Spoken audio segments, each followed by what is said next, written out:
Olá, jovem estudante, professor Flávio Negrão na área, e hoje eu vou te ensinar a montar as expressões de Kc e Kp numa questão de equilíbrio químico. Então, sem enrolação, vamos nessa! E lá vamos nós! Quando nós trabalhamos com equilíbrio químico, e aí se você não sabe o que é o equilíbrio químico, eu vou deixar o vídeo como sugestão no final desse vídeo aqui. Então é o seguinte, nós temos dois tipos de constante. Nós temos a constante de equilíbrio em termos de concentrações, que é o Kc, e nós temos a constante de equilíbrio em termos de pressões, que é o Kp. De todo modo, a montagem das expressões ela é muito parecida. Por exemplo, se eu tenho essa equação aqui genérica sendo representada, e aí eu preciso montar a expressão de Kc e de Kp para ela, como é que eu vou fazer? Não interessa a expressão que eu for montar, não interessa a constante que eu estou trabalhando, eu sempre vou dizer que a constante ela sempre vai ser igual a produtos sobre reagentes. Sempre vai ser isso. Só que no caso do Kc, nós trabalhamos com concentrações de substâncias, e no caso do Kp nós trabalhamos com pressão de substâncias. É assim que funciona, sendo que no caso do Kc nós só podemos utilizar substâncias que estejam em fase gasosa ou então em fase aquosa, enquanto que no Kp eu só posso utilizar substâncias em fase gasosa. Essa que é a regra geral.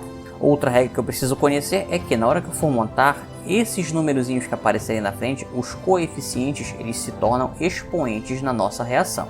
Puta que pariu, professor, não estou entendendo, tá? Eu vou te dar um exemplo prático aqui, para tu ver como é que funciona a montagem na prática das expressões de Kc e de Kp. Mas antes de mais nada, você já se inscreveu nesse canal? Se inscreve, porque aqui toda semana eu estou passando conteúdo gratuito, conteúdo de qualidade para você aprender, para você fazer uma boa prova do Enem, um vestibular, ou seja lá o que for. Conto com a tua ajuda. Então olha só, tomemos como base essa expressão bem aqui. O que eu percebo? Que eu tenho 4 substâncias nesse equilíbrio.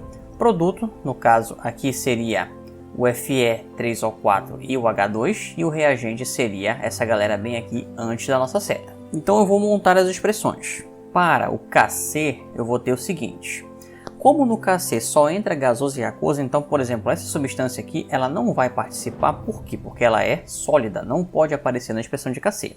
O que vai aparecer aqui do produto então? Somente o H2, porque ele é gasoso. Então vou colocar aqui, ó, concentração de H2. E aí o número que aparece na frente, que é o nosso coeficiente, ele se torna o nosso expoente. Então fica H2 elevado a 4. Isso é a única coisa que eu vou colocar aqui em cima, porque é o único produto que resta que eu posso utilizar. Aí eu coloco a linha de divisão e embaixo eu vou colocar os nossos reagentes. Mas é o mesmo esquema, ó. Eu não posso utilizar esse cara para Kc porque ele é sólido. Mas eu posso utilizar o H2O porque ele é gasoso. Então aqui vai ficar concentração de H2O, também elevado à 4ª potência. Pronto, isso é a expressão de Kc para essa expressão aqui, para essa reação.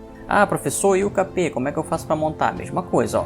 Kp, eu teria pressão de H2 elevado à 4ª. Por quê? Porque é a única substância gasosa que eu tenho aqui nesse equilíbrio, então só posso utilizar ele.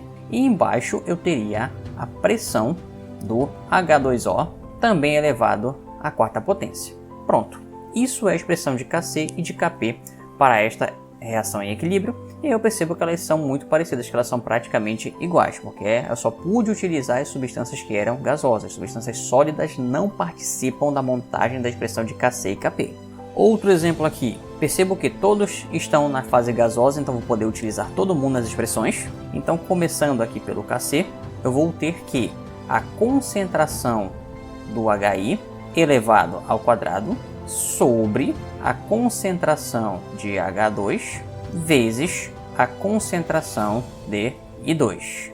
E só, porque como eles não têm coeficientes, eles não têm expoente, né? Porque lembra, se não aparece nada, você tem o número 1 na frente, mas se é o número 1 na frente, é o número 1 em cima. E 1 como expoente não precisa aparecer, eu não preciso indicar esse cara aí. E perceba que quando eu tenho o sinal de mais na equação, eu transformo ela numa multiplicação, porque Kc e Kp trabalham com multiplicações, porque eles são produtos.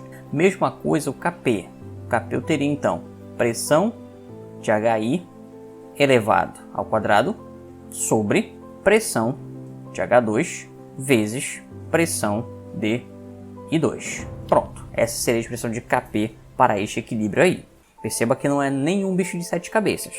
Vamos pegar o último exemplo aqui, ó. Eu tenho essa substância aqui, Perceba que eu tenho aquoso, gasoso, aquoso e gasoso. Então vamos lá, vou ter aqui que o nosso Kc, ele vai ser igual a produto, vamos lá, concentração de HMCO, fechei, porque ele era aquoso, então eu posso utilizar. Aqui ó, como é mais, eu vou trocar por um sinal de vezes. Então aqui, concentração de O2, porque ele é gasoso, então ele aparece. Sobre concentração de HMO2 vezes a concentração de CO. Pronto, isso é a expressão de Kc. Perceba que eu pude utilizar todo mundo na expressão de Kc porque todo mundo era aquoso ou gasoso, que é justamente aquilo que eu posso utilizar em Kc. Já na montagem do Kp vai ser um pouquinho diferente, porque como no Kp eu só posso utilizar substâncias gasosas, eu não vou utilizar nem esse cara aqui, que é aquoso, e nem esse cara aqui que também é aquoso. Então na hora que eu montar a expressão vai ficar aqui pressão de O2, que é o cara que eu posso utilizar porque ele é gasoso, sobre pressão de CO, que é o único cara que eu posso utilizar porque ele é gasoso. Então perceba que nem sempre as expressões de Kc e Kp vão ser semelhantes. Vai depender muito do estado físico da substância, do estado físico do participante do equilíbrio que eu estou utilizando para montar a minha equação. Então é isso que você precisa saber na hora de você montar a expressão de Kc e Kp corretamente. Se você entendeu, eu te peço que você deixe o seu like aí, como forma de agradecimento. No mais, eu te desejo bons estudos e nos vemos numa próxima aula em um próximo vídeo. Muito obrigado pela tua atenção. Até mais!